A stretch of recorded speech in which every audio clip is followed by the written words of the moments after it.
এই ভিডিওতে আমরা করব সেপারেশন অফ প্ল্যান্ট পিগমেন্টস। বিভিন্ন ধরনের পিগমেন্টস যেমন chlorophyll A, chlorophyll B, xanthophyll এবং ক্যারোটিনয়েডসকে আমরা পেপার ক্রোমাটোগ্রাফির সাহায্যে আলাদা করব। তো আমি এখানে প্রথমেই নিয়ে নিয়েছি একটি পুঁই গাছের পাতা অর্থাৎ ব্যাসেলার লিফ। তারপরেই ব্যাসেলার লিফকে ভালো করে মটার পিসেলের মধ্যে পিষে নেব।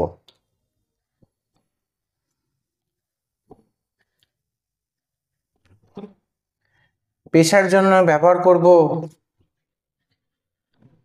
Ethyl alcohol.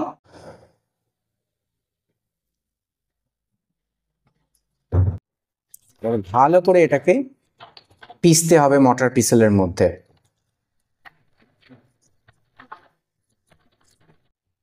সুন্দর করে পিষে নেওয়া হয়ে গেছে। এবার নেব ক্রোমাটোগ্রাফিক পেপার। ক্রোমাটোগ্রাফিক পেপারের তলা থেকে 2 সেন্টিমিটার ছেড়ে এইভাবে সরু করে কেটে নিতে হবে। যেখানেতে কাটটা শেষ হচ্ছে ওখানে পার্টিকুলার কোনো একটা পয়েন্টেতে সরু এই যে রয়েছে ক্যাপিলারি টিউব, এই ক্যাপিলারি টিউবের সাহায্যে যে পিগমেন্টের স্লারিটা আমরা তৈরি করেছি সেই স্লারিটাকে লোড করে নিতে হবে। এই যে দেখতে পাওয়া গেল সরু ক্যাপিলারি টিউবের মধ্যে পিগমেন্টের স্লারিটা লোড হয়ে গেছে। তারপর এই টিউবের ওপরে এই কোনো একটা পার্টিকুলার পয়েন্টেতে পিগমেন্টটাকে লোড করে দিতে হবে।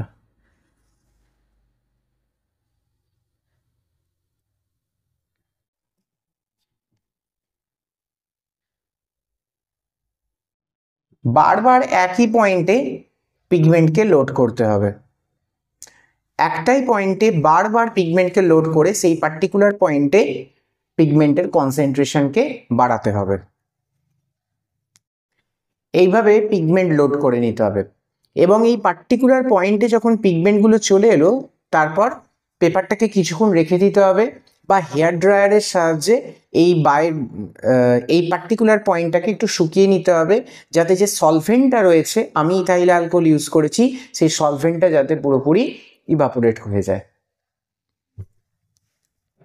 ক্রোমাটোগ্রাফিক পেপারটাকে কিছুক্ষণ শুকানোর জন্য রেখে দিলাম। তারপর এটি টেস্ট টিউব নিলাম। টেস্ট টিউবের মধ্যে আমি ইউজ করছি অ্যাসিটোন। এখানে অ্যাসিটোন ভেপার মোবাইল ফেজ হিসাবে কাজ করবে আর ক্রোমাটোগ্রাফিক পেপার স্টেশনারি ফেজ। সামান্য একটি অ্যাসিটোন নিলাম।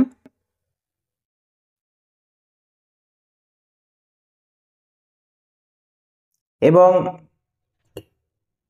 এটা খেয়াল করে দেখে দিলাম যে এই যে ক্রোমাটোগ্রাফিক পেপারের তলার পোর্শনটা যেন অ্যাসিটোনেতে ভালো করে ডুবে থাকতে পারে, সেটা আমাদের ভালো করে খেয়াল রাখতে হবে। এই যে তলার ছোট্ট অ্যারো পোর্শনটা যাতে টেস্ট টিউবের তলায় যে অ্যাসিটোনটা রয়েছে তাতে যেন ভালো করে ডুবে থাকতে পারে।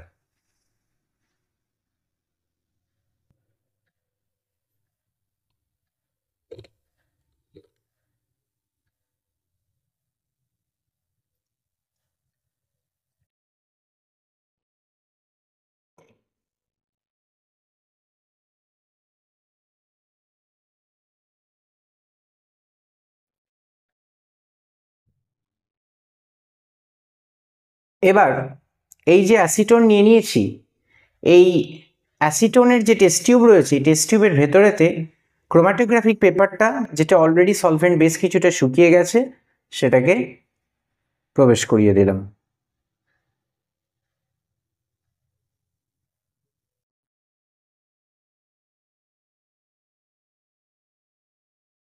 এবার টেস্ট টিউবটিকে এই অবস্থায় বেশ কিছুক্ষণের জন্য স্থিরভাবে রেখে দিলাম।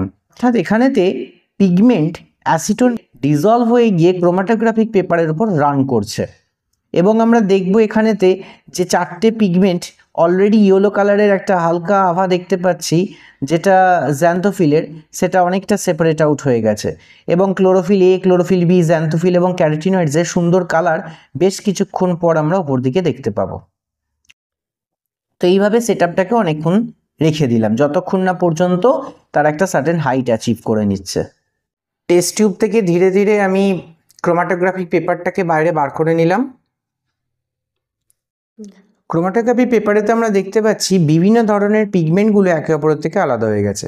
একদম ওপরেতে হালকা অরেঞ্জ কালারের রয়েছে ক্যারোটিন, তার ঠিক নিচে হলুদ রঙের একটা পোর্শন রয়েছে যেটা হচ্ছে জ্যান্থোফিল, এবং তার ঠিক নিচে অনেকটা ব্লুইশ গ্রিন কালারের একটা পাতলা পোর্শন রয়েছে ক্লোরোফিল এ, এবং তার ঠিক নিচে ইয়েলোইশ গ্রিন কালারের, এখানে অনেকটা ইয়েলো কালারের দেখতে পাওয়া যাচ্ছে, সেটা হচ্ছে ক্লোরোফিল বি।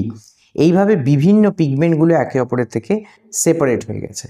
এবং এই রয়েছে আমাদের লোডিং রিজিয়ন, যেখানেতে আমরা পিগমেন্টটাকে লোড করেছিলাম। পিগমেন্ট আস্তে আস্তে ওপর দিকে উঠেছে এবং একে অপরের থেকে পুরোপুরি সেপারেট আউট হয়ে গেছে।